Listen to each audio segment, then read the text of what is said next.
Now that we know the Tamil Nadu's current economic value, where does all this $440 billion comes from? Because unless we understand what's powering today's economy, we can't possibly know what will power tomorrow's. So I started looking at where Tamil Nadu economy actually creates its value. I found three sectors. One is services, another is industry, and another is agriculture. Together, these three sectors almost create the entire economy. Service contributes to almost 53%. That's surprising to me. I thought like products are more, but services, yes, it's contributing to 53%. And industry comes roughly to around 33% of the economy, and agriculture comes to around 13%. So three very different sectors, one economy, that is Tamil Nadu's economy.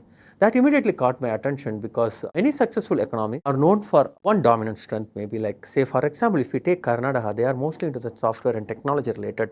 If you take Gujarat, they are mainly for manufacturing. So Tamil Nadu quietly become exceptionally good at both. It become one of the India's manufacturing leaders as well as the services and the agriculture as well. So, but both the percentages raised another question in me. So the 1/3, how we are producing it, that much of the value is created through the factories. Then I came across another number. Say like there are nearly 40,000 registered factories. At first, this number just sounded to me like another statistic. Then I asked myself, what does a factory actually represent? A factory isn't just a building.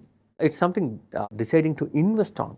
Say like, as we said, someone buys a land, the government makes some money earlier. Like, say, someone buying a land, investing machines, and they hire the people. They take the risk and all this, creating the value. Now imagine the decision made 40,000 times, right? Because 40,000 factories. Now it feels like decades of entrepreneurship. Another pattern when discussing this caught my attention because these factories weren't spread across one or two different regions. It's like across Tamil Nadu. So Chennai is the automobile capital of Tamil Nadu, and Coimbatore masters the engineering. When we take Tirupur, it is a textile related hub, like a lot of knitwear goes from there. And Hosur again is a manufacturing hub. And let's take Salem, where is most of the steel is produced. And Thoothukudi become one of Tamil Nadu major export gateways. That raised another question in me. Tamil Nadu manufactures so much, who is buying all this? The answer wasn't just India. Tamil Nadu exports have grown from around 26 billion to $52 billion.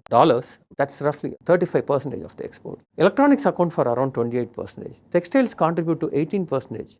The numbers weren't the real story. Then I realized Tamil Nadu wasn't exporting products. It was exporting decades of accumulated capability. Take Tirupur, just one town, yet it produces nearly 60% of India's apparel exports and supports more than 1 million jobs.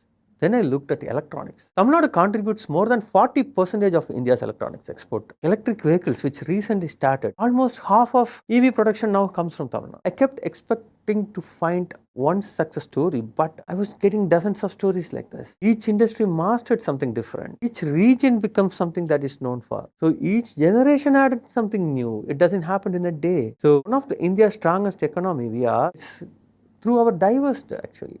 We invested in our capability. That's the biggest strength. It's not automobiles, it's not electronics, it's not textiles. Everything combined together. That's our greatest. And one thing when you look into, it's also our ability to build the new industries when you look into.